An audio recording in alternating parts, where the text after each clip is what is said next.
It's personal between me and you, and I'm going to do you some serious harm, you big stiff idiot. All right, Brendan Taylor here, True School Sports. I'm with Sean Brewer. Nice meeting you, Sean. I've been following you on the Instagram for a long time, but it's good to finally, have you on the channel. Yes, indeed. Yes, indeed. It's nice to see you in person as well. No, for sure, man. But as far as you, like, I know you got what, 7 professional fights at the moment. You're 5-1-1. Yep, 5-1-1. So for people who don't know you, man, just like tell them what brought you to boxing, like. I ain't start boxing until I was 17, man. And how old are you now? I'm 25 now. Okay. So I was amateur for about 6 years, something like that. And I've been pro for 3 now.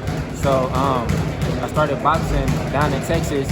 I just started doing it out of something that I just wanted to learn. And then in my first 2 years is competing as an amateur, I got ranked in the top 10. Okay. In my first 2 years. So after I did that, I was like, okay, I'm a natural at it. I got a future in this, Yeah. So it's just been up ever since. Okay. What weight class are you in right now? Featherweight. I'm a feather. I was fighting at 122 super veteran weight, but I'm growing, man. So I'm at 126 now. That's a great weight class, man. Because I feel like this year in boxing, 2024 is gonna be the year of the featherweight. So you're in a hot weight class to be in. Yeah. All the top people here right now. My homie Angelo Leo is running it up right now. You got Inouye, who's undisputed at 122 right. They'll be moving up really soon, He's about to go up to 126. You got Figueroa. Bruce Carrington.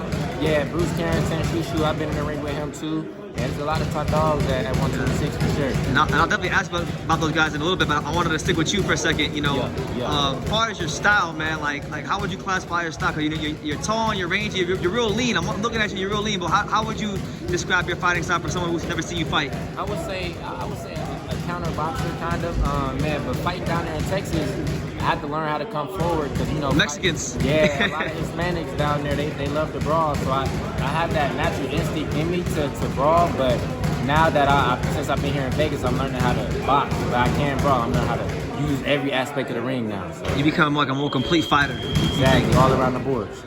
Yeah, and you mentioned some of the guys you sparred, right? Like, I guess we'll start with Angelo, right? Because he's a good friend of mine too, right? Well, a lot of people don't know. I always say a lot of people don't really know how quite good Angelo is. Yeah, you would probably know a little better than anybody because I know you sparred a lot of rounds with him. I've been sparring with him for years. I was in his camp when he got the WBO title, I believe. Tremaine Williams, yep. Yeah, I was in his camp for years. When he got that title, I was in his camp before he fought Fulton. And then his previous 2 fights, I was in his camp. So I've been sparring with him ever since I've been in Vegas. And actually, when I was coming out here as an amateur, I was sparring with him at Floyd's. Wow. As an amateur. So we've been sparring for years. What for people who aren't in the ring with them, like what makes him such an effective fighter?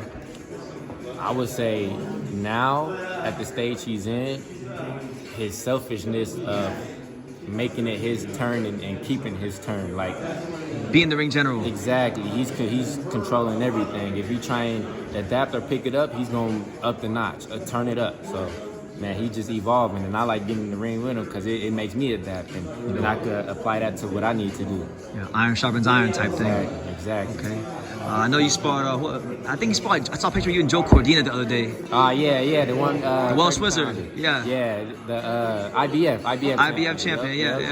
Man, he got popped too. He's big.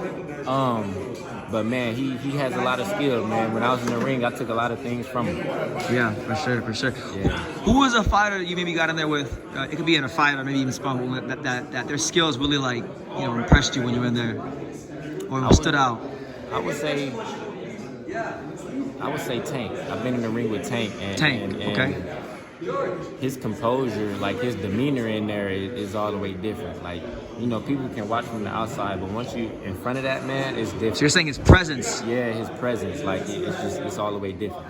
He a dog for real. He a dog, and his power. Maybe it's harder to put in words, but what was it about his presence that you think was just different from the other guys? So I sparred with him because they was using me for the size, just for my height and length. He was getting ready to fight Barrio. Okay.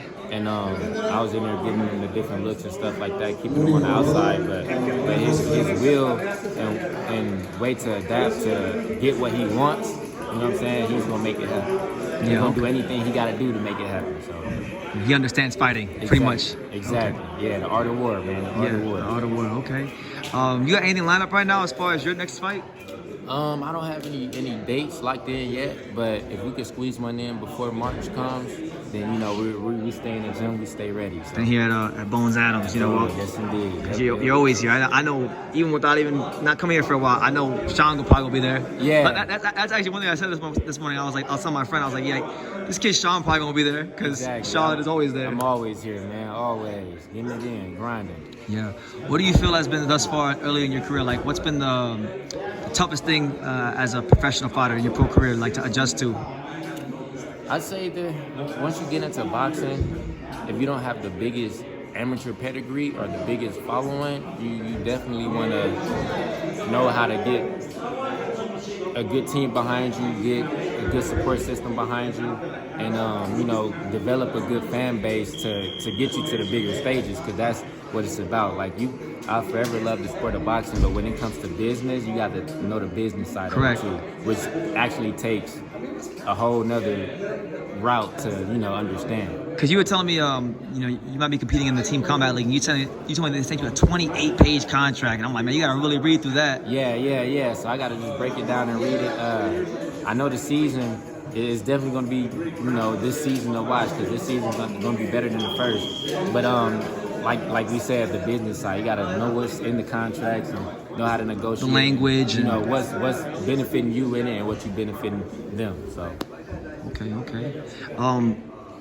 When you develop as a fighter, right? When you know, as you continue to evolve in the sport, what do you think the best version of Sean Brewer is going to look like some years down the line? Oh man, I'm still solidified. I'm only 25. I'm still growing. I'm getting stronger every day.